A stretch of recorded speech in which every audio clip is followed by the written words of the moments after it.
మహిమ కలుగును గాక. ఈ 6వ దిన ఉదయకాల ఉపవాస ప్రార్థనకు చేరువచ్చిన మీ అందరికీ ప్రభువైన యేసుక్రీస్తు నామములో అందరికీ వందనాలు. దేవుడు మిమ్మల్ని దీవించును గాక.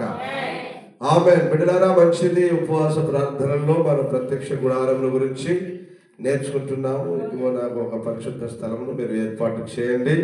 అదాన్ని ప్రత్యక్ష గుడారం అని మనం అనేక విషయాలు నేర్చుకుంటున్నాం. ఆవరణములో నుండి లోపలికి మనం వెళ్ళిపోతున్నాం. ఆవరణములో నుంచి అతి పరిశుద్ధ స్థలంలోనికి మనం వెళ్ళిపోతున్నాం. దేవునికి స్తోత్రం. హల్లెలూయా. మంచిది. ఆవరణముల గురించి, బలిపీఠముల గురించి, గంగాళముల గురించి అనేక విషయాలు మనం నేర్చుకున్నాం. ఇప్పుడు మనం పరిశుద్ధ స్థలంలోనికి వెళ్దాం. ఆమె పరిశుద్ధ స్థలంలో మొట్టమొదటిగా దేవుడు దేన్ని చేయమన్నాడంటే దీప వృక్షాన్ని చేయమన్నాడు. ఏం చేయమన్నాడు? దీప వృక్షాన్ని చేయమన్నాడు. చదవండి నిర్గమకాండం 25వ అధ్యాయం 31వ వాక్యం నుంచి. మరియు నీవు మేలిమి బంగారుతో దీప వృక్షమును చేయవలెను. నకిషీ పనిగా ఈ దీప వృక్షము చేయవలెను. దాని ప్రకాండమును దాని శాఖలను నకిషీ పనిగా చేయవలెను. దాని కలశములు, దాని మొగ్గలు, దాని పువ్వులు దానితో ఏకాండమై ఉండవలెను. దీప వృక్షము యొక్క ఒక ప్రక్క నుండి 3 కొమ్మలు, దీప వృక్షం యొక్క రెండవ ప్రక్క నుండి 3 కొమ్మలు, అనగా దాని ప్రక్కల నుండి 6 కొమ్మలు నిగుడవలెను. ఒక కొమ్మలో మొగ్గ పువ్వు గల బాదము రూపమైన 3 కలశములు, రెండవ కొమ్మలో మొగ్గ పువ్వు గల బాదము రూపమైన 3 కలశములు అట్లు దీప వృక్షము నుండి బయలుదేరు కొమ్మలలో ఉండవలెను. మరియు దీప వృక్ష ప్రకాండములో బాదము రూపమైన 4 కలశములను, వాటి మొగ్గలను, వాటి పువ్వులను ఉండవలెను. దీప వృక్ష ప్రకాండము నుండి నిగుడు 6 కొమ్మలకు దాని 2 కొమ్మల క్రింద ఏకాండమైన ఒక్కొక్క మొగ్గ చొప్పున ఉండవలెను. వాటి మొగ్గలు, వాటి కొమ్మలు దానితో ఏకాండమవును. అదంతయు మేలిమి బంగారుతో చేయబడిన ఏకాండమైన నకిషీ పనిగా ఉండవలెను. నీవు దానికి 7 దీపములను చేయవలెను. దాని ఎదుట వెలిగించున్నట్లు దాని దీపములను వెలిగింపవలెను. దాని కత్తెర చిప్పయు మేలిమి బంగారుతో చేయవలెను. ఈ ఉపకరణములన్నీ 40 వీసల మేలిమి బంగారుతో చేయవలెను. కొండ మీద నీకు కనుపరచబడిన వాటి రూపము చొప్పున వాటిని చేయుటకు జాగ్రత్త పడుము. ఈ దీప వృక్షము పరిశుద్ధ స్థలములో వెలుగుచుటకై దేవుడు చేయమన్నాడు. ఈ దీప వృక్షము పరిశుద్ధ స్థలములో వెలుగునిచ్చుటకై ఈ దీప వృక్షాన్ని చేయమన్నాడు. ఈ దీప వృక్షాన్ని ఎలాగ చేయమన్నాడంటే, ఇది మధ్యలో ఒక కొమ్మ ఉంటుంది, ఈ పక్క 3 కొమ్మలు, ఈ పక్క 3 కొమ్మలు, 6 కొమ్మలు దానితో నిగుడవలను, అంటే దాంతో ఏకాండమై ఉండవలను. ఇది నకిసీ పనిగా చేయాలి. అంటే బిడ్డలారా, దీని అర్థం ఏంటంటే పోత పోసిన పనిగా చేయాలి. వెల్డింగ్ చేయొద్దు, అతుకొద్దు. దీని తీసి దానికి, దాని తీసి దీనికి అతుకొద్దు. ఒక్కసారి పోత పోసి చేసినామంటే ఇంకా అక్కడ ఏం లేదు. గుల్ల పెట్టి వాళ్ళంతా ఇట్లా లోపల ఉన్నంత పొడంతా దులిపేసుకుంటారు తప్ప ఇంకేముంటది. దేవునికి స్తోత్రం. హల్లెలూయా. మళ్ళీ దాంట్లో ఎలా ఉండాలట? ఒక మొగ్గు ఉండాలి, ఒక పువ్వు ఉండాలి, ఒక బాదం ఉండాలి. ప్రతి ఒక్క కొమ్మకు ఉండాలి ఒక పువ్వు, ఒక బాదం, ఒక మొగ్గ, ఒక పువ్వు, ఒక బాదం. పైన ఉండాలి మళ్ళా ప్రదీపం, కలశం. ఏముండాలి? ప్రదీపం. అంటే ఇట్లా వెడల్పుగా ఉండాలి. దాంట్లో తైలం పోసి దాంట్లో ఒత్తి పెట్టి దాన్ని వెలిగించాలి. హల్లెలూయా. ఒక్కసారి వెలిగించబడినటువంటి ఆ దీపము ఆరిపోకూడదు. ఆమేన్. హల్లెలూయా. ఆరిపోకుండా సేవకుడు సేవ చేస్తూనే ఉండాలి. అందులో నూనె పోస్తూనే ఉండాలి. ఒత్తి వెలుగుతూనే ఉండాలి. ఒకవేళ ఒత్తి కాలుతూ ఆ కొసలు ఏమైనా నల్లగా అయితే ఏం చేయాలి? కత్తెర చిప్ప తీసుకుపోయి కత్తెరతో దాన్ని కట్ చేయాలి.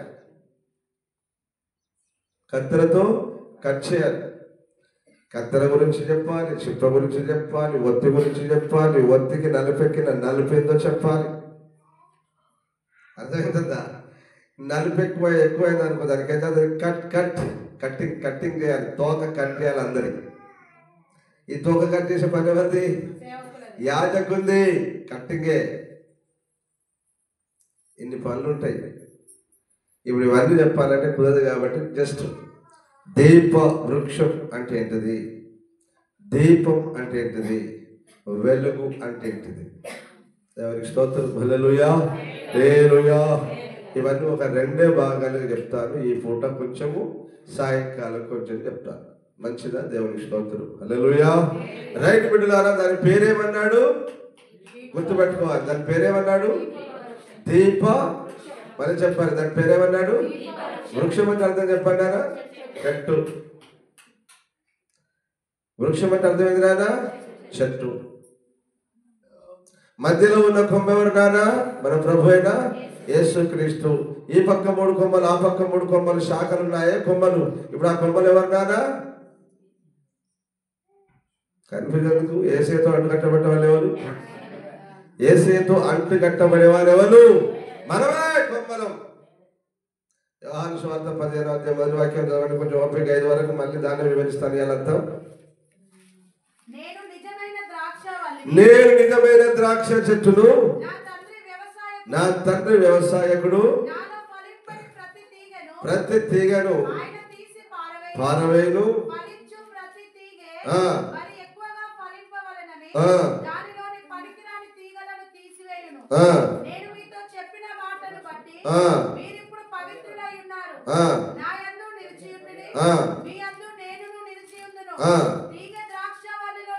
తీగే తీగే తీగే అనగా కొమ్మ ద్రాక్ష వల్లిలో నిలిచి ఉంటేనే గాని ఫలింపదు.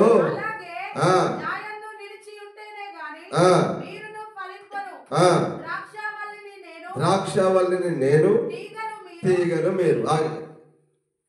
తర్వాత చదువుకుందాం. ద్రాక్ష కొమ్మను నేను, ద్రాక్ష చెట్టును నేను, తీగలు మీరు. అంటే కొమ్మలు మీరు. ఇప్పుడు ఎక్కడ అంటుకట్టబడాలి కొమ్మలు? అమ్మా, ఎక్కడ అంటుకట్టబడాలి కొమ్మలన్నీ? చెట్టు కానని అట్లా. ఇవాళ చెట్టు కొమ్మల సంగతి. చెట్టు కొమ్మలే. వృక్షం అంటే చెట్టు కదా. దీప వృక్షం. వెలగాలి వెలగాలి వెలగాలి అనుకుంటున్నావా? నువ్వు వెలగాలి అనుకుంటున్నావా? నువ్వు వెలగాలి అంటే ఈరోజు నువ్వు ఎక్కడ ఉండాలో నేర్చుకోవాలి. ఈ లోకంలో నీ కుటుంబంలో, నీ బంధువులో, నీ స్నేహితులు ఒక వెలుగు నేను వెలగాలి అని నువ్వు అనుకుంటే నువ్వు ఎక్కడ ఉండాలో తెలుసుకోవాలి. బిడ్డ, ముందు నువ్వు ఎక్కడ ఉండాలో తెలుసుకోవాలి. ఆయన ఏమన్నాడు? ద్రాక్షవల్లిని నేను, తీగలు మీరు. ఎలాగునా ద్రాక్షవల్లికి, ద్రాక్ష చెట్టుకు కొమ్మ అంటు గట్టకపోతే ఎలాగున ఫలించదో అలాగున మీరు నాకు వేరై ఏమి చేయలేరు అన్నాడు.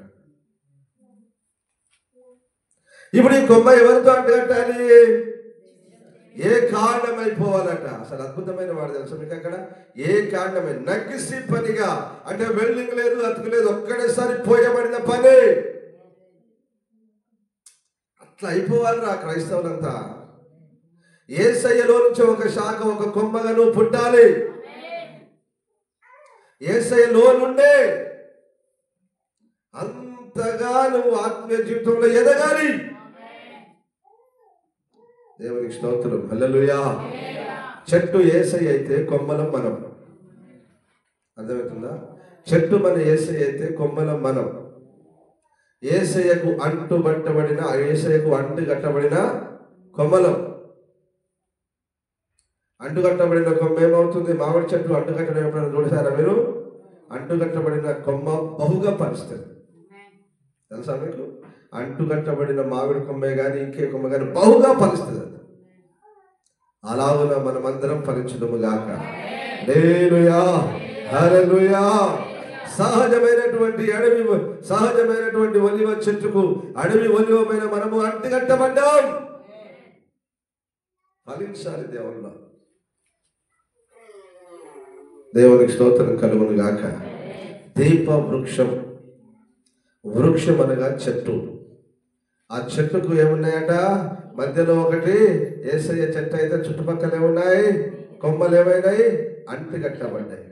ఇప్పుడు అంటుకట్టబడిన కొమ్మలు ఏమైనాయి అంటే ఇప్పుడు ఇక్కడ యోహాను సువార్తలో అంటుకట్టబడి ఏమైనాయి అంటే బహుగా ఫలించినాయి.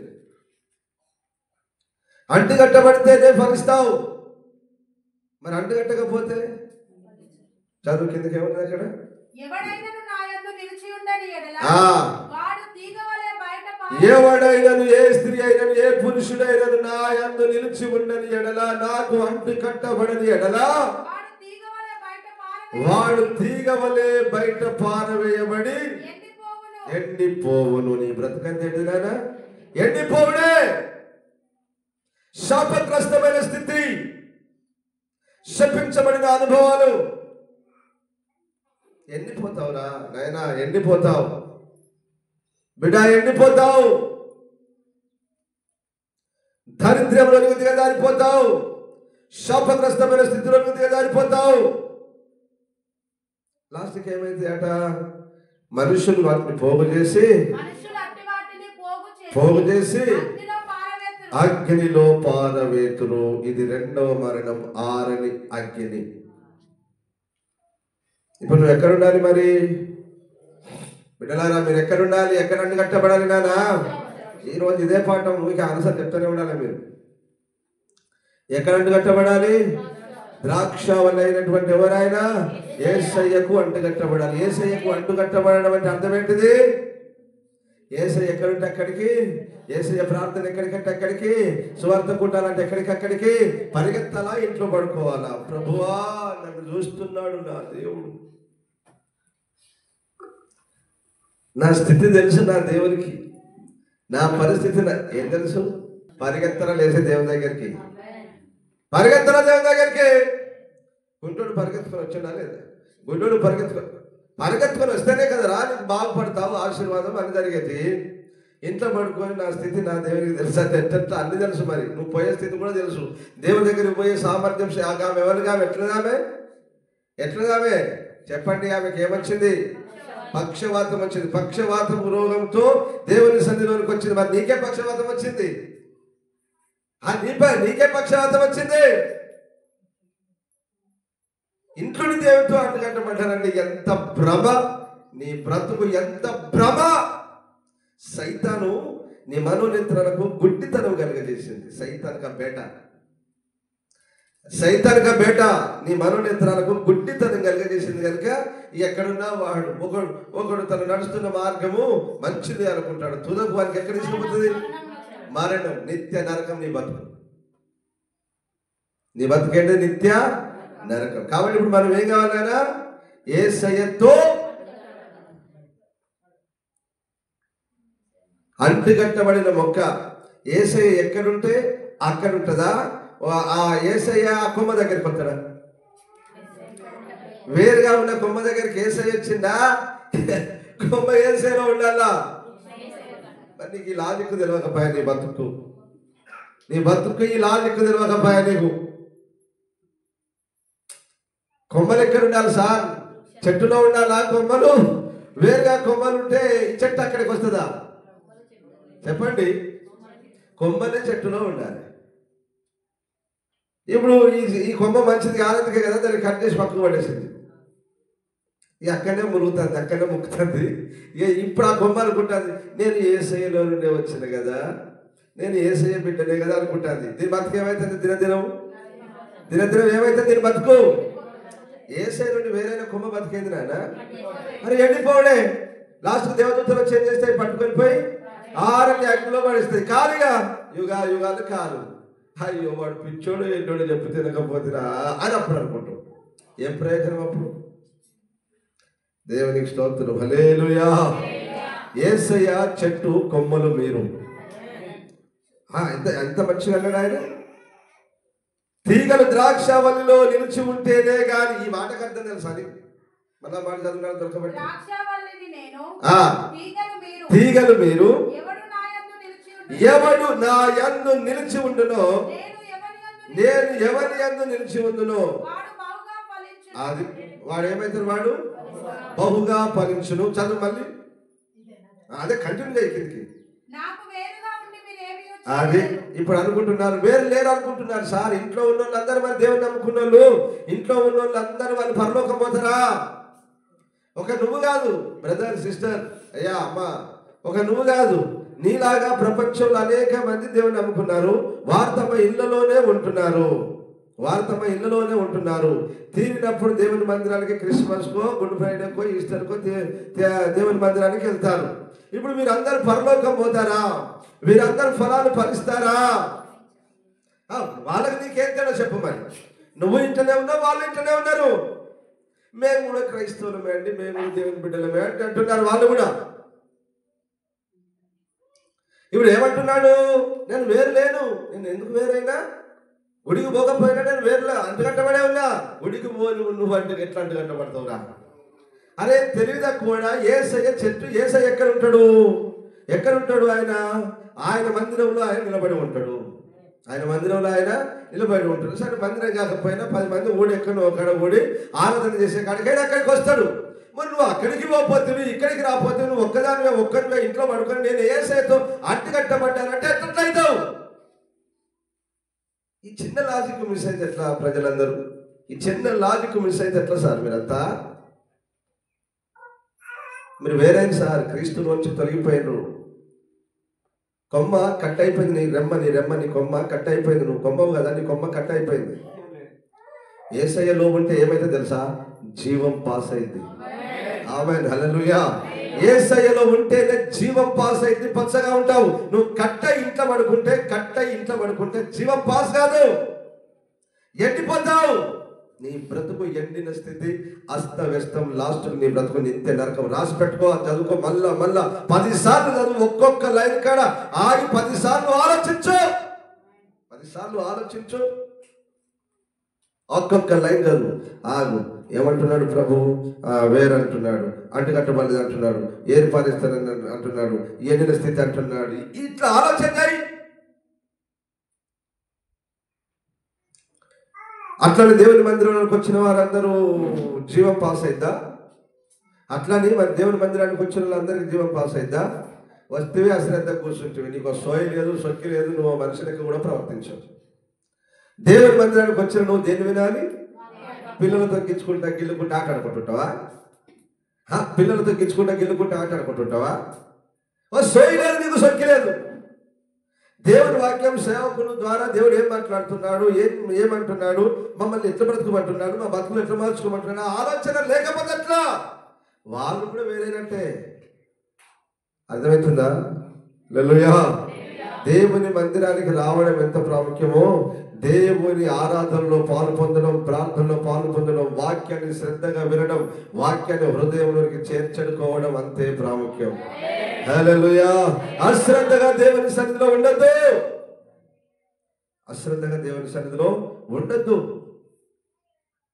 దేవునికి స్తోత్రం. దేవుడు మిమ్మల్ని దీవించును గాక. హల్లెలూయా. దీప వృక్షం, దీప వృక్షం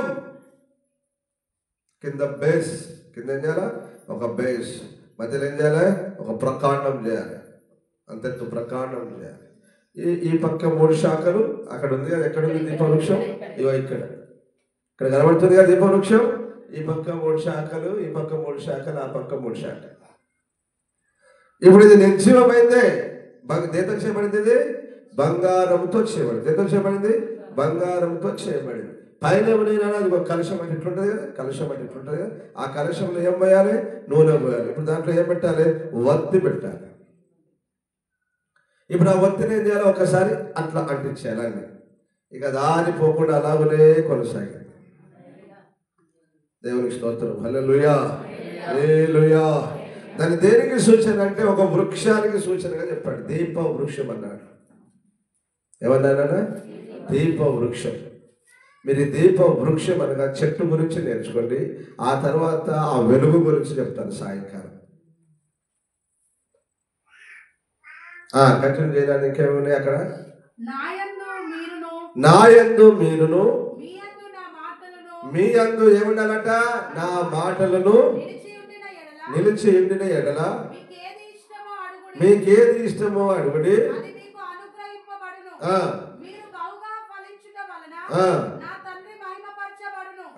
ఇందువలన మీరు నా శిష్యులగుదురు. ఆమేన్. హల్లెలూయా. మీరు ఎలా ఫలించాలంటే మామూలు కాదు, బహుగా ఫలించడం వలన. నువ్వు ఎక్కడుంటే ఫలిస్తావు నాన్న? ఇప్పుడు చెప్పు, ఎక్కడుంటే ఫలిస్తావు? దేవునిలో, యేసయ్యలో ఉండాలి. ఆయన నాకు వేరే మీరు, నాకు వేరే మీరు. నీకు ఆయనకు వేరేలాగా అవుతున్నావు. ఆయనకు వేరు కావడం అంటే ఎట్లా? దేవుని సన్నిధికి రాకపోవుట, దేవుని వాక్యాన్ని సరిగా వినకపోవుట, వేరైపోవుట. వాక్యం ఒకటి వస్తే నువ్వు ఒకటి చేస్తావు, వాక్యంలో ఒకటి ఉంటే నువ్వు ఒకటి చేస్తావు. నువ్వు వేరుగా ఆలోచిస్తావు, దేవునిలా ఆలోచించవు, వేరుగా ఆలోచించు. దేవుని స్తోత్రం. హల్లెలూయా, హల్లెలూయా. ఇప్పుడు ఏం కావాలి? శాఖలు ఏం కావాలి? చెట్టుతోటి అంటుకట్టబడాలి. అంటుకట్టబడితే ఏమవుతారంటే వాళ్ళు బహుగా ఫలిస్తారు. రైట్. ఇప్పుడు దీని గురించి నేర్చుకుందాం నాన్న. ఇందులో ఏమేమి ఉన్నాయంటే చదువు మళ్ళీ నిర్గమకాండానికి పోరానా? ఏమేమి ఉన్నాయి? ఒక్కొక్క శాఖలో, ఒక్కొక్క కొమ్మలో ఏమేమి ఉన్నాయి? నీవు మేలిమి బంగారుతో దీపవృక్షమును చేయవలెను. నక్షిపనిగా ఈ దీపవృక్షమును చేయవలెను. దాని ప్రకాండమును, దాని శాఖలను నక్షిపనిగా చేయవలెను. శాఖలు అంటే కొమ్మలు, నక్షిపనిగా చేయవలెను. దాని కలశములు, దాని మొగ్గలు, దాని కలశములు, దాని మొగ్గలు, దాని పువ్వులు దానితో ఏకాండమై ఉండవలెను. దీపవృక్షం యొక్క ఒక ప్రక్క నుండి 3 కొమ్మలు, దీపవృక్షం యొక్క రెండవ ప్రక్క నుండి 3 కొమ్మలు, అనగా దాని ప్రక్కల నుండి 6 కొమ్మలు నిగుడవలెను. ఒక కొమ్మలో మొగ్గ. ఇక్కడ 33 వాక్యం దగ్గర ఆగుదాం మనం. ఒక కొమ్మలో ఒక మొగ్గ, ఒక పువ్వు గల బాదము రూపమైన 3 కలశములు. రెండవ కొమ్మల మొగ్గ, పువ్వు, బాదము రూపమైన 3 కలశములు. 33 వాక్యం కడాగండి. రైట్. నన్ను చూడండి, ఏమేమి ఉండాలి అక్కడ? 3 కనబడుతున్నాయి: మొగ్గ, పువ్వు, బాదం. కదా నాన్న? ఏం కనబడుతున్నానా? మొగ్గ, పువ్వు, బాదం. ఇది 3 ఎక్కడున్నాయి? ఈ కొమ్మలో ఉంటాయి. ఎక్కడైనా కొమ్మలో ఉంటాయి, కొమ్మలో ఉంటాయి. ఇప్పుడు ఈ 3 ఒక చెట్టు కొమ్మకి 3 జరగాలి. ఒక చెట్టు కొమ్మ ఉంది, ఈ 3 జరగాలి. ముందు ఏమవుతుంది నాన్న? ముందు ఏమవుతుంది? అది మొగ్గేస్తుంది. ముందు ఏమవుతుంది? మొగ్గ చిగురించిన తర్వాత, కొమ్మ చిగురించిన తర్వాత ఏమవుతుంది? మొగ్గ. మొగ్గ ఏమవుతుంది నాన్న? వికసించితే పువ్వు. పువ్వు ఏమవుతుంది నాన్న? బాదం. ఫలం అవుతుంది, పండు అవుతుంది. మరి ఎవరు ఈ మొగ్గలాగుంటారు? ఎవరు పువ్వులాగుంటారు?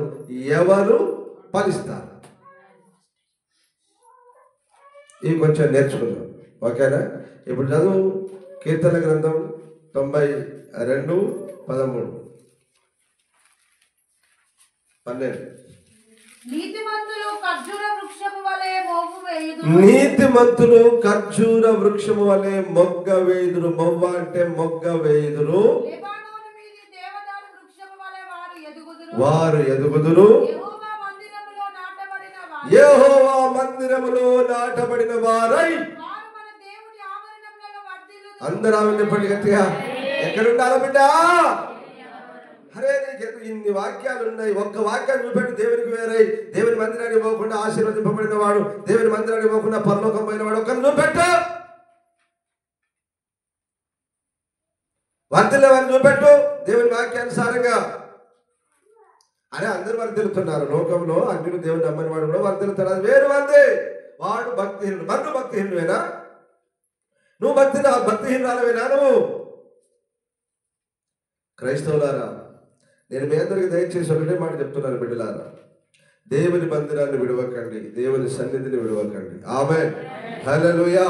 నీతిమంతులు ఖర్జూర వృక్షము వలె మొవ్వ వేయుదురు. ఎవరు? నీతిమంతులు.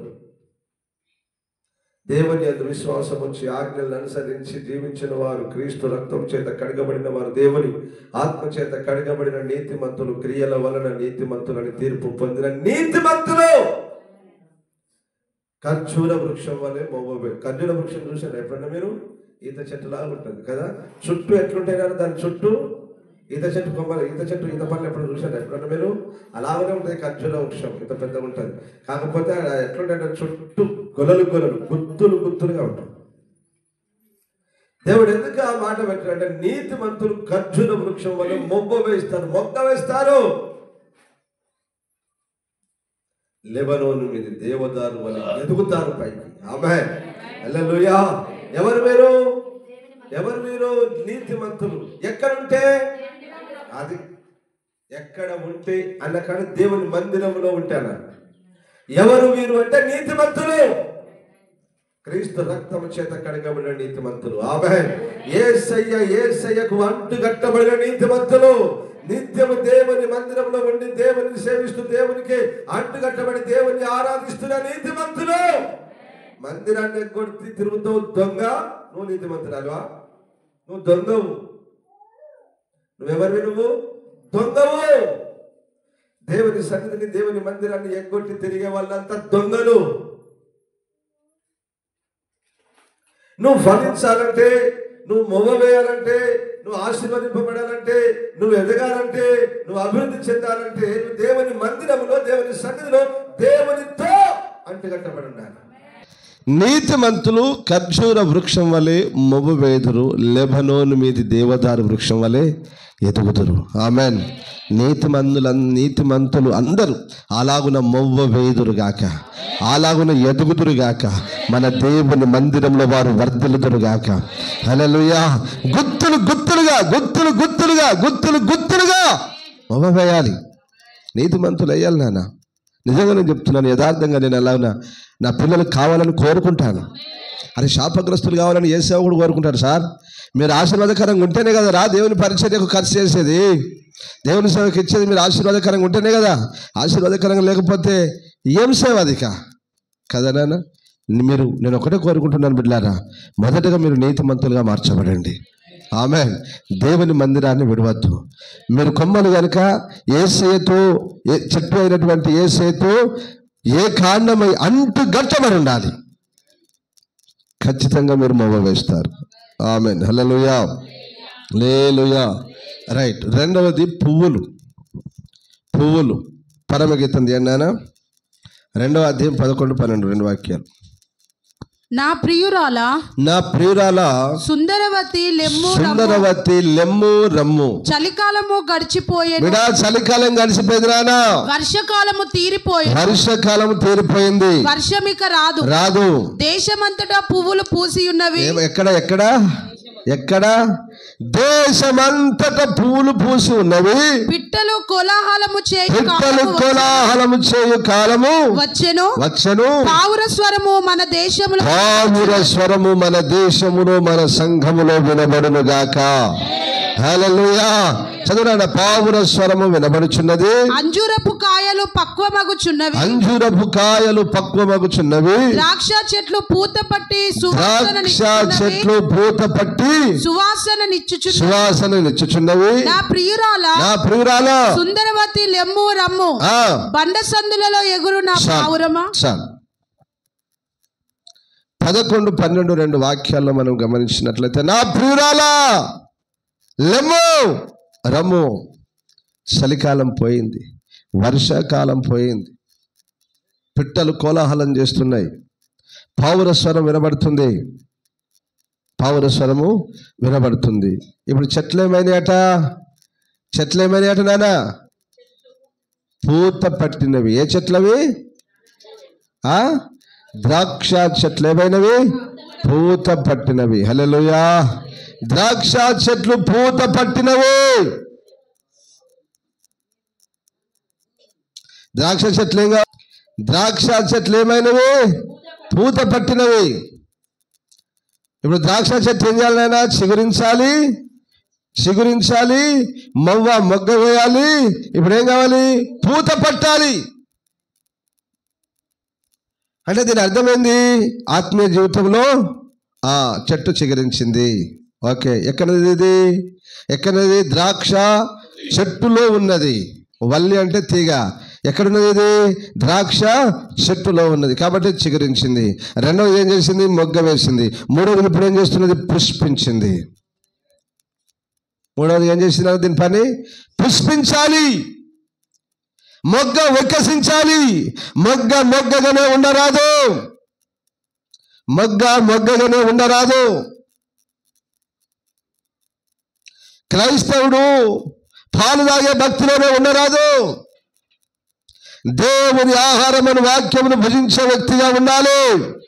ఆమేన్, హల్లెలూయా, హల్లెలూయా. కాస్త పుష్పించాలి. మీకు ఒక మాట అడుగుతాను. పువ్వు ఇలాగున పుష్పించినప్పుడు ఏ వాసన వస్తుంది? అది అక్కడ అంటాడు, అది మీ సువాసన కొట్టుచున్నవి. అనగా పుష్పించడం అంటే ఏంటి నారా? సాక్ష్య జీవితం. సువాసన అంటే అర్థమైంది, సాక్ష్య జీవితం. పువ్వులు పుష్పించడం అంటే ఆశీర్వాదకరమైన జీవితం, సాక్ష్యం. వారు దేవునిలోనికి వెళ్ళారండి, దేవునిలో వారు ఆశీర్వాదకరంగా ఉన్నారండి, దేవుడు వారిని ఆశీర్వదించాడండి. హల్లెలూయా. ఒక సాక్ష్య జీవితం. పుష్పించిన నీవు ఏం కావాలంటే తర్వాత ఫలాలు ఫలించాలి. పువ్వులన్నీ నిలబడతాయి, నాన్న పూత అంతా నిలబడుద్దా? పూత అంతా నిలబడదు. అందుకని యేసు ప్రభువు అన్నాడు, మీలో ఒకడు విడవబడతాడు, ఒకడు ఎత్తబడతాడు అన్నాడు. ఒకడు విడవబడతాడు, ఒకడు ఎత్తబడతాడు. ఇదంతా మనకే సూచన. పువ్వులు, మొగ్గలు, ఫలాలు అంతా మన జీవితానికే, విశ్వాసులకు సేవకులమైన మన జీవితానికే సూచన. దీప వృక్షం. నువ్వు దీప వృక్షం వలె వెలగాలి అంటే, ఆమేన్, హల్లెలూయా, హల్లెలూయా. ప్రకాండమైనటువంటి అనగా వృక్షము చెట్టైనటువంటి యేసయ్యకు అంటుగట్టబడాలి. అంటుగట్టబడిన నువ్వేం కావాలి? ఫస్ట్ మొదటగా మొగ్గ వేయాలి. రెండవది ఏం కావాలి? పుష్పించాలి. పుష్పించాలి. రెండవది ఏం కావాలి? పుష్పించాలి. హోషేయ గ్రంథం 14వ అధ్యాయం 1వ వాక్యం, ఆ తర్వాత 4-5 వాక్యాలు. హోషేయ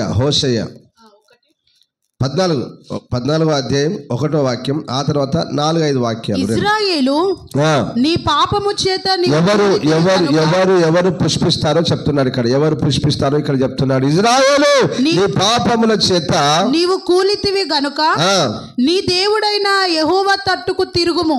4-5 వాక్యం చదువు. 4-5 వారు విశ్వాసఘాతకులు కాకుండా, వారు తిరిగితే ఒకప్పుడు వారు అవిశ్వాసము ద్వారా విశ్వాసఘాతకులు ఏమైపోయారు? పడిపోయారు, చెడిపోయారు, నశించిపోయారు. ఇప్పుడు నువ్వు దేవుని వైపు తిరిగితే వారు విశ్వాసఘాతకులు కాకుండా నేను వారిని గుణపరచుదును, వారి మీదనున్న నా కోపము చల్లారగా మనస్ఫూర్తిగా వారిని స్నేహితును. చెట్టునకు మంచు ఉన్నట్టు, అది చెట్టునకు మంచు ఉన్నట్లు నేను అతని కుందును. తామర పుష్పము పెరుగునట్లు అతడు అభివృద్ధి నొందును. అందరూ ఆమె చెప్పండి గట్టిగా, హల్లెలూయా. తామర పుష్పము పెరుగునట్లు అతడు అభివృద్ధి నొందును. తామర చెట్టు ఏం కావాలన్నా? పుష్పించిందట. తామర చెట్టు ఏమైంది? పుష్పించింది. తామర పువ్వు చూసారు ఎప్పుడైనా మీరు? తామర పువ్వు ఎక్కడ ఉంటుందమ్మా? ఎక్కడ తామర పువ్వు? నీళ్ళలో ఉంటుంది. తామర పువ్వు ఎక్కడ ఉంటుందమ్మా? నీళ్ళలో ఉంటుంది. అది మొగ్గగా ఉంటుంది. ఆ తర్వాత కొద్ది రోజుల తర్వాత ఏమవుతుంది? పుష్పిస్తుంది. ఇట్లా నీళ్ళ మీద పరుచుకుంటుంది అది. ఆమేన్, హల్లెలూయా, హల్లెలూయా. ఇప్పుడు చెప్పండి, ఎంత వరద వచ్చినా మునుగు కొట్టుకపోతుంది అది? ఎంత వరద వచ్చినా మునుగు కొట్టుకపోతుందా? కొట్టుకపోదు. అలా వచ్చిపోయిన తర్వాత మళ్ళీ పైకే తేలుతుంది. అది తామర పుష్పపు స్వభావం. అంటే దేన్ని సూచిస్తుందంటే, దేని ఎన్ని శ్రమలు వచ్చినా, ఎన్ని ఇబ్బందులు వచ్చినా, ఎన్ని కరువులు వచ్చినా, ఎన్ని కష్టాలు వచ్చినా అది దేవుని వైపు తిరిగి, ఆమేన్, దేవుని వైపు తిరిగి నీళ్ళ మీద అనగా దేవుని వాక్యం మీద అదేమవుతుందంటే పుష్పిస్తుంది. హల్లెలూయా, హల్లెలూయా. ఇప్పుడు చెప్పు, ఎవరు పుష్పిస్తారమ్మా? 1వ వాక్యం ఏం చెప్పింది? ఎవరు పుష్పిస్తారు? ఇంకా ఆయన వైపు తిరుగుబడ్డాడు కదరా, అది పట్టుకోరేంట్రా? నేను వాక్యం చదివిపించినప్పుడు కరెక్ట్ పాయింట్ పట్టుకోవాలి. నేను అడిగినప్పుడు దానికి ఆన్సర్ చెప్పాలి. ఒకప్పుడు నువ్వు విశ్వాసఘాతకురైనవైనావు, నువ్వు దొంగవైనావు, దోపుడుగానివైనావు, తిరుగుబోతువైనావు, పాపం చేసావు, పాపంలో పడిపోయావు, శాపగ్రస్తమైన జీవితాన్ని అనుభవిస్తున్నావు. ఇప్పుడు ఆయన వైపు తిరుగు. నువ్వు దేవుని వైపు తిరిగితే అన్నాడు, మంచునకు చెట్టుకు మంచునకు తోడని నీకు అతనికి ఉంటాను. అతడు తామర పుష్పము పువ్వు ఫలించినట్లుగా అతడు అభివృద్ధి నందును. ఆమేన్, హల్లెలూయా. ఇది పుష్పం యొక్క విలువ. పుష్పించిన ద్వారా నువ్వు అభివృద్ధి చెందుతావు. ఎక్కడుంటే పుష్పిస్తావు? ఏం చేస్తే పుష్పిస్తావు? దేవుని వైపు తిరిగితే పుష్పిస్తావు. ఎక్కడుంటే పుష్పిస్తావు? నీళ్ళ మీద, అనగా దేవుని వాక్యమును నీళ్ళ మీద నిన్ను నువ్వు పరుచుకుంటే పుష్పిస్తావు. అంతేనా కాదా? ఎక్కడుంటే తామర పుష్పం ఎక్కడైనా నీళ్ళ మీద. ఏంటి నీళ్ళు? దేవుని వాక్యమే నీళ్ళు, దేవుని ఆత్మ నీళ్ళు. అప్పుడు నీ జీవితం ఏమవుతుంది? మొగ్గగా ఉండదు, పుష్పిస్తావురా. నీ సువాసన చూసి అనేకులు నీ యొద్దకు వస్తారు. ఆమేన్, హల్లెలూయా, హల్లెలూయా. ఆ తామర పుష్పాన్ని కోసుకోవాలని ఒక్కొక్కడు పోటీ పడతాడు. తెలుసు కదా మీకు? తామర పుష్పం నీళ్ళలో ఉంటే చూస్తే దాన్ని చూసి అందరు వెళ్ళి ఎట్లనైనా ఈదుకుంటూ ఇట్లా అట్లా వెళ్ళుకుంటూ దాన్ని ఏం చేస్తారు? ఆ పుష్పాన్ని కోసుకొని వెళ్ళిపోతూ ఉంటారు. దేవునికి స్తోత్రం, హల్లెలూయా, హల్లెలూయా. ఆ పుష్పం ఏం చేస్తుందంటే అందరినీ ఆకర్షిస్తుంది.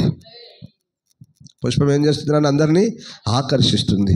అది మంచి సువాసన ఇస్తుంది. ఆమేన్. అలాగున మనం అందరం ఎరుగుదుము గాక. ఆమేన్. అది అభివృద్ధి చెందుతాట. అక్కడ రాయబడిన మాట. నువ్వు దేవుని వైపు తిరిగితే తామర పుష్పంలాగా పుష్పిస్తావు, అభివృద్ధి చెందుతావు. ఆమేన్, హల్లెలూయా. ఇప్పుడు అదే పరమగీతం, మళ్ళీ వెళ్ళు, పరమగీతానికి వెళ్ళు. 7వ అధ్యాయం 11, 12 వాక్యాలు చదువు. నా ప్రియుడా లెమ్ము రమ్ము, నా ప్రియుడా లెమ్ము రమ్ము, మనము పల్లెలకు పోదము. మనము ఎక్కడికి పోదామంటుంది ఈమె? పల్లెలకు. ఎవరివే? షులమితి, అనగా ప్రియురాలు. ప్రియుడు మన యేసయ్య. పరమగీతం అంతా మీకు చక్కగా నేను వివరిస్తాను. రాస్తున్నాను బిడ్డ, రాస్తున్నాను. మన పరిభాషలో, మన వ్యవహారికంలో మీకు అంతా వివరిస్తాను. దీన్ని చాలామంది పరిశుద్ధులు అది బోధించొద్దు అంటారు. కొందరే, అందరు కాదు, కొందరు అంటారు. దాంట్లో ఉన్న ప్రతి మాటలో ఒక లోతైన సత్యాలు, లోతైన ఆత్మీయార్థాలు దాచబడి ఉన్నాయి. కాబట్టి దాన్ని కొంచెంగా నేను అర్థం చేసుకుంటూ, కొన్ని విషయాలు తెలుసుకుంటూ దాన్ని వ్యాఖ్యానం చేస్తున్నాను, వ్యాఖ్యానం రాస్తున్నాను. ఖచ్చితంగా ఒకరోజు, కొన్ని నెలలు మీకు ఈ పరమగీతాన్ని నేను వివరిస్తాను. దేవునికి స్తోత్రం, హల్లెలూయా. పరమగీతం అంటే అర్థమైందో తెలుసా? నన్ను చూడండి. పరము అనే మాటకు అర్థమైంది. పరము అంటే ఏంటిది నాన్న? పైన, అంటే పరలోకంలో నుండి ప్రియుడు, భూలోకం మీద ఉన్న ప్రియురాలు, ఇద్దరు కలిసి పాడుకునే పాటే పరమగీతం. అది అలాగనే ఉంటుంది కానీ, అందులో ఉన్న మాటలు అవన్నీ అలాగనే ఉంటాయి కానీ, ప్రతి దాంట్లో ఒక్కొక్క మాటకు లోతైన అర్థాలు ఉన్నాయి. చెప్పామేనని గట్టిగా, హల్లెలూయా. అవన్నీ వివరించి చెప్పాలని ఒక గొప్ప దైవజనులు దీని గురించి బాగా మాట్లాడతారు. మనందరికీ తెలిసిన దైవ సేవకులు చక్కగా వివరిస్తారు, చక్కగా మాట్లాడతారు, అద్భుతంగా మాట్లాడతారు.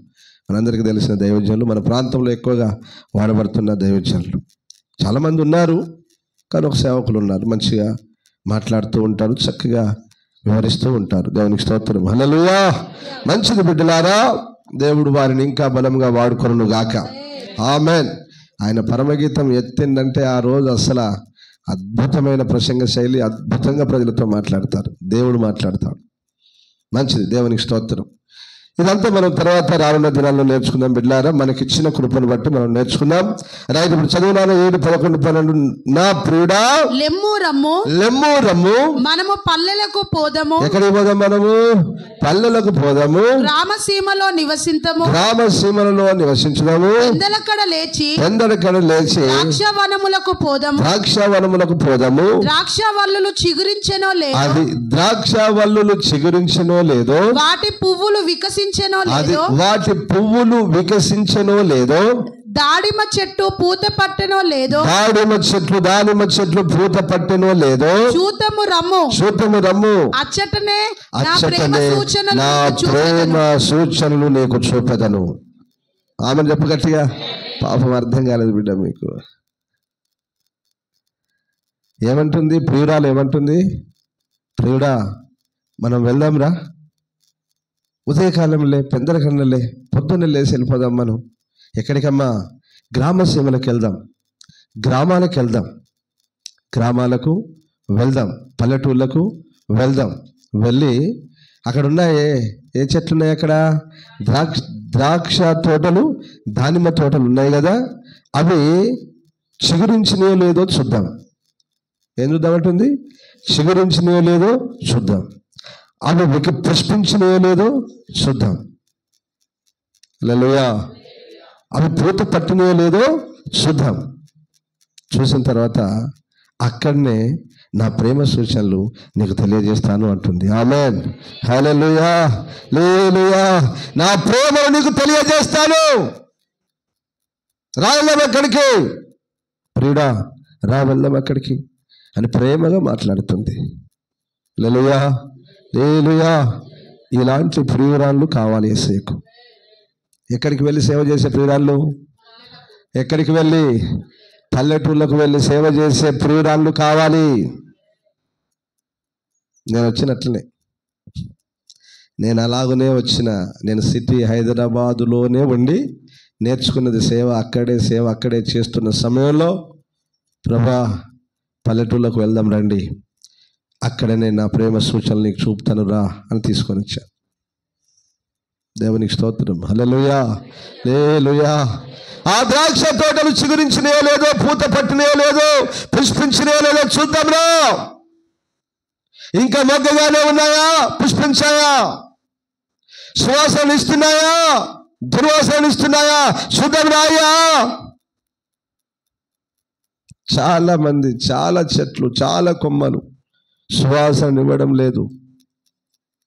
ఇప్పుడు సువాసన వస్తే ఎవరైనా ఏం చేస్తారు నాయన? దగ్గరికి వస్తారా, దూరం పోతారా? చెప్పాలి. దగ్గరికి వస్తారా, దూరం పోతారా? నీ ప్రియుడు మన యేసయ్య మన దగ్గరికి రావాలంటే మనలో ఏం రావాలి? మనలో వచ్చి ఏం రావాలి? సువాసన అంటే అర్థం చెప్పండి. సాక్ష్య జీవితం. మంచి సాక్ష్య, చెడు సాక్ష్య జీవితం కాదు, మంచి సాక్ష్య జీవితం. ఆమేన్. నీ మంచి సాక్ష్య జీవితమే నిన్ను దేవుణ్ణి ఆకర్షించినట్లుగా చేస్తుంది. నీవు దేవుణ్ణి ఆకర్షించినట్లుగా చేస్తుంది. పుష్పించడం అంటే అది. ఇప్పుడు కొమ్మలో ఏముండాలి? కొమ్మలో ఏముండాలమ్మా? మొగ్గ, పుష్పం, పుష్పించడం. చిగురించే అనుభవం ఉండాలి, మొగ్గ వేసే అనుభవం ఉండాలి, పుష్పించే అనుభవం ఉండాలి. ఆమేన్. హల్లెలూయా. హల్లెలూయా. అప్పుడు ఏం చేస్తాడు దేవుడు? తన ప్రేమతో మనల్ని ప్రేమిస్తాడు. హల్లెలూయా. తన ప్రేమతో మనల్ని ప్రేమిస్తాడు. ప్రేరాలంటుంది, నా ప్రేమ సూచనలు నీకు అక్కడ చూపుతాను, నా ప్రేమను నేను అక్కడ నీకు తెలియజేస్తాను. దేవునికి మహిమ కలుగును గాక. హల్లెలూయా. పుష్పించే అనుభవం కావాలి మనకు. దీపవృక్షం అంటే ఏదో మామూలుగా ఆ బంగారంతో చేయబడింది ఏముందులే అని అనుకున్నారా మీరు? అలాగనుకున్నారా? అలాగనుకోవద్దు నాన్న. వాటిలో చాలా లోతైన ఆత్మీయ అర్థాలతో కూడుకున్నది ప్రత్యక్ష గుడారం. నేను మొదటి నుంచి చెప్తూనే ఉన్నాను, ఏది తీయదగింది కాదు, ఏది మామూలుది కాదు. ఓకేనా? ఒక కొమ్మలో ఏముండాలి? మొవ్వ వేసే అనుభవం. రెండోది ఏముండాలి? ఇప్పటిదాకా ఏం చెప్పట్లేదు ఏందమ్మా? అట్లా అనండి, పువ్వు పూసే అనుభవం అనాలి. అట్లా పువ్వు పూసే అనుభవం అనగా పరిమళించే అనుభవం. మంచి సువాసననిచ్చే అనుభవం, మంచి సాక్ష్య జీవితాన్నిచ్చే అనుభవం. ఆమేన్. హల్లెలూయా. ఇప్పుడు ఆ తర్వాత ఏంటిది? బాదము కాయ. ఏంటి నాన్న? ఇప్పుడు బాదము కాయ. ఇప్పుడు చదవండి సంఖ్యాకాండం 17వ అధ్యాయం 8వ వాక్యం.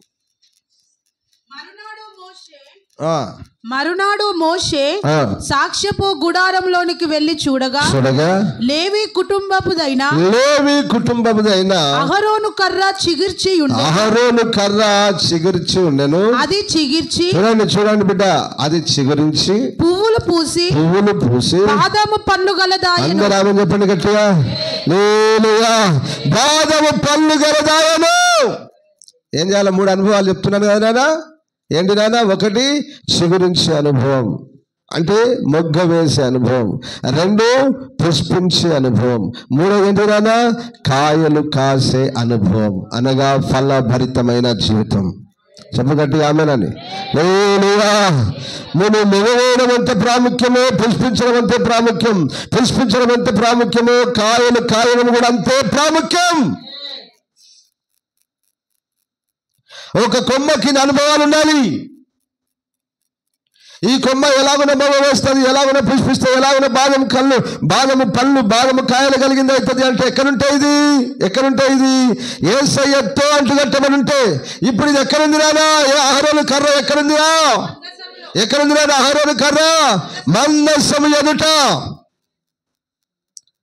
దేవుని నిబంధన మందసం ఎదుట దేవుని సన్నిధిలో ఉన్నందువల్ల ఎండిన కర్ర, ఎండిన కర్ర చిగురించింది, పుష్పించింది, బాదము పళ్ళు గొలదిగా ఫలించింది. హల్లెలూయా. మరి నువ్వు ఎక్కడుంటే ఫలిస్తావు? దీపవృక్షం ఎక్కడే రానా? పరిశుద్ధ స్థలంలో. దీపవృక్షం ఎక్కడది? పరిశుద్ధ స్థలంలో. నువ్వు దీపవృక్షం అని చెప్పుకుంటున్నావు కదా, నువ్వు దీపవృక్షం అని చెప్పుకుంటావు. నువ్వు ఎక్కడ ఉండాలి? దేవుని పరిశుద్ధ స్థలంలో ఉండాలి. యేసయ్య వృక్షం అని, యేసయ్యకు అంటుగట్టబడిన ఒక కొమ్మగాని ఉండాలి. అలాగ లేకపోతే నువ్వు ఎక్కడ మొగ్గ వేస్తావు, ఎక్కడ చిగురిస్తావు, ఎక్కడ పువ్వులు పూస్తావు, ఎక్కడ కాయలు కాస్తావు నానా? ఈ అనుభవాలు, వాక్యంలో ఉన్న ఈ అనుభవాలు మనకు తెలియకపోతే ఎట్లా? ఏడుకోకాడికి చూసి తిని చక్కగా పండు. మందిరంతో పని లేదా నీకు? దేవునితో పని లేదా?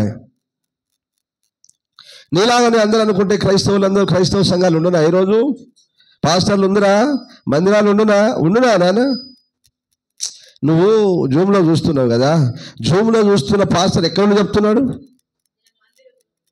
ఆయన ఇంట్లో చెప్తే అయిపోతుంది కదా. మరి అప్పుడు సువార్త ఎందుకు, ఈ ప్రజల సమీకరణ ఎందుకు, అందరిని ఒక్క దగ్గరికి చేయడం ఎందుకు, ప్రభు రాకడ సమీపించిన కొలది మరి ఎక్కువగా కూడుకున్నది వాక్యం ఎందుకు నాన్న? బిడ్డలారా మోసపోకండి, బిడ్డ మోసపోతున్నారు నాన్న, మోసపోకండి. దేవుని సన్నిధిలో ఉన్న కర్ర, ఎండిపోయిన జీవితం, ఎండిపోయిన బ్రతుకు, అది దేవుని సన్నిధిలో ఉంటే అది చిగురిస్తుంది. ఆమేన్. హల్లెలూయా. అది పుష్పిస్తుంది. హల్లెలూయా. అది ఫలిస్తుంది. ఎందుకు? జీవం పాస్ అవుతుంది. ఈ టెక్నిక్ నేర్చుకో, ఈ మర్మం దొరకబట్టుకో. నీకు జీవం పాస్ కావాలంటే ఇక్కడే యేసయ్య మందిరంలోనే, యేసయ్య వాక్యం ద్వారానే జీవం పాస్ అయితే నీలోనికి. ఈ ఇంగిత జ్ఞానం, దీన్ని కామన్ సెన్స్ అంటారు. ప్రతి క్రైస్తవుడికి ఉండాల్సిన కామన్ సెన్స్, క్రైస్తవుడికి ఉండాల్సిన ఇంగిత జ్ఞానం. ఈ ఇంగిత జ్ఞానం లేకుండా నేను క్రైస్తవుడని చెప్పుకోవడం వ్యర్థం. దేవునికి స్తోత్రం. అహరోను కర్ర దేవుని సన్నిధిలో ఉన్నందువల్ల బిడ్డ చిగురించి, పుష్పించి, బాదము పండ్లు గలదిగా మార్చబడింది. హల్లెలూయా. అది బాదం కాయ, అది బాదం పండు. ఎవరు ఫలిస్తారు? చదవండి ఇంకోటి, ఆదికాండం 49:22. యోసేపు ఫలించడి కొమ్మ, ఊట యొద్ద ఫలించడి కొమ్మ, దాని రెమ్మలు గోడ మీదకి ఎక్కి వ్యాపించును, వీలు కాను అతను వేధించి. చాలు. యోసేపు ఏంటి నాన్న? ఫలించడి కొమ్మ. ఇప్పుడు యోసేపు జీవితాన్ని ఆలోచించండి. ఎన్నో శ్రమలు, ఎన్నో కష్టాలు, ఎన్నో ఇబ్బందులు, ఎన్నో బాధలు, ఎందరో నిందలు, ఎందరో కొట్టారు, ఎందరో చెరసాల్లో వేశారు, ఎందరో గుంటల్లో వేశారు. వీటన్నిటిలోంచి వచ్చాడు యోసేపు. తన పరిశుద్ధతను కాపాడుకున్నాడు. ఆమేన్. హల్లెలూయా. తన పరిశుద్ధతను కాపాడుకున్నందువల్ల యోసేపు ప్రేమయ్యాడు, ఫలించడి కొమ్మగా మార్చబడ్డాడు. ఆమేన్. హల్లెలూయా. యోసేపు వంటి జీవితం మనం చేయాలి. మనల్ని మనం కాపాడుకోవాలి. ఫలించేటువంటి ఒక అనుభవంలోనికి మనము రావాలి. దేవునికి స్తోత్రం. హల్లెలూయా. ఎవరు ఫలిస్తారట? కీర్తన 3-4 వాక్యాలు అనుకుంటా. 2వ వాక్యం 3వ వాక్యం. యెహోవా ధర్మశాస్త్రమునందు ఆనందించుచు దీవారాత్రము దానిని ధ్యానించువాడు ధన్యుడు. అతడు నీటి కాలువల యోరను నాటబడినదై ఆకువాడక తన కాలమందు ఫలమిచ్చు చెట్టు వలె నుండును. అతడు చేయునదంతయు సఫలమగును. అందరూ ఆనంద పని గట్టిగా. ఏం చేస్తున్నాడు ఈయన? దేవుని యొక్క ధర్మశాస్త్రమును చూసారా? దేవుని యొక్క ధర్మశాస్త్రమునందు ఆనందించుచు దివారాత్రము, దినము రాత్రి, పొద్దంతా రాత్రి అంత సమయం దొరికినప్పుడల్లా చదువుతున్నాడు, ధ్యానిస్తూ ఉన్నాడు. అలాగను చదివి ధ్యానించి వారు ఏమవుతారట నాన్న? ఆకు వాడక తన కాలమందు ఫలమిచ్చు చెట్టు వలె ఉంటారు. వారు ఫలిస్తారు. 1 దేవుని వైపు తిరిగిన వారు, 2 దేవుని సన్నిధిలో ఉన్నవారు, 3 దేవుని యొక్క ధర్మశాస్త్రమును, వాక్యమును బహుగా చదివిన వారు ఫలిస్తారు. హల్లెలూయా. వారు చేసే పనంతా సఫలమైంది. కనుక నా ప్రియమైన దేవుని బిడ్డలారా, వృక్షము వలె యేసయ్యలో ఉండండి, యేసయ్య సన్నిధిలో ఉండండి, యేసయ్య జీవవాక్యము నిత్యము ధ్యానించండి. మవ్వబోయండి, పుష్పించండి, బాదములు పండ్లు గలవారిగా మీరు మార్చబడండి. ఆమేన్. హల్లెలూయా. ఫలిస్తారు వాళ్ళు. మరి నీలో నుంచి యేసయ్య ఏం ఫలాలు కోరుకుంటున్నాడు? యేసయ్య నీలో నుండి ఏం ఫలాలు కోరుకుంటున్నాడు? ఆత్మఫలాలు. అయితే ఆత్మఫలమేమనగా, గలతీ 5:22 నుంచి, అయితే ఆత్మఫలమేమనగా ప్రేమ, సంతోషము, సమాధానము, శాంతము, దయాలుత్వము, మంచితనము, విశ్వాసము, సాత్వికము, ఆశా నిగ్రహము. ఇట్టి వాటికి విరోధమైన నియమమేది లేదు. అందరూ ఆమేన్ చెప్పండి. ఆత్మఫలాలన్నీ 9. ఈ ఫలాలు ఫలించాలని ప్రభు కోరుకుంటున్నాడు. ఈ ఫలాలు ఫలించాలి. మనం దేవునికి మహిమ కలుగును గాక. నీతిమంతుల్లాగా మొవ్వ వేయాలి. ఎలాగనా? నీతిమంతుల్లాగా మొవ్వ వేయాలి. అదే నీతిమంతుల్లాగా దేవుని సన్నిధిలో ఉండి పుష్పించాలి. అదే నీతిమంతుల వలె, యోసేపు వంటి నీతిమంతుల వలె మనము దేవుని సన్నిధిలోనే ఫలించాలి. హల్లెలూయా. హల్లెలూయా. ఆత్మఫలాలు మనమందరము ఫలించి ఆ ఫలములు దేవుడు భుజించినట్లుగా మనం చేయదుగాక. ఆమేన్. దేవుడు ఈ మాటలు మనందరి వెనుకలో దీవించి ఆశీర్వదించి ఫలించును గాక. మోకరించండి, ప్రార్థన చేసుకుందాం.